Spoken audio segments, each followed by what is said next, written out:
بسم اللہ الرحمن الرحیم۔ بھائی اس ویڈیو میں ہم آپ کو سنانے والے ہیں ایک بوڑھی نبینا عورت کا واقعہ۔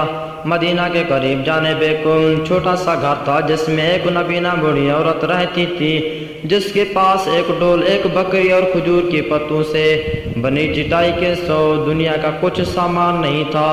حضرت عمر بن خطاب رضی اللہ عنہ ہر شب اس عورت کی خبر گیری کرتے تھے، اگر اس کے لیے پانی کا انتظام کرتے تھے اور اس کی حالت سنوارتے تھے۔ اس بات کو ایک عرصہ بیت گیا۔ ایک دن حضرت عمر رضی اللہ عنہ اس کے گھر تشریف لے گئے تو دیکھا کہ ہر چیز باسلیقہ اور ترتیب کے ساتھ رکھی ہوئی ہے۔ فوراً سمجھ گئے کہ ضرورت سے پہلے کوئی شخص آیا ہوگا جس نے سارا کام درست کر دیا۔ اس کے بعد آپ رضی اللہ عنہ کئی بار آئے اور ہر مرتبہ دیکھتے کوئی شخص ان سے پہلے آ کر گھر کا کام کر جاتا ہے اور گھر کی صفائی وغیرہ کر جاتا ہے۔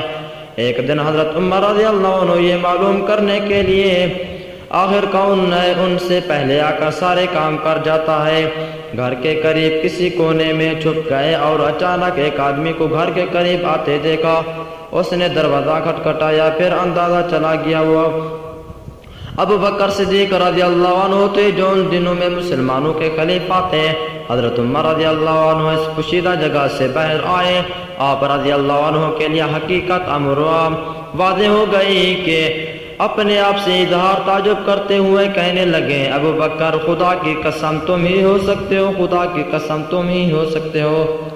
بھائی اگر ہماری ویڈیو اچھی لگے تو سبسکرائب کرنا مت بھولیں۔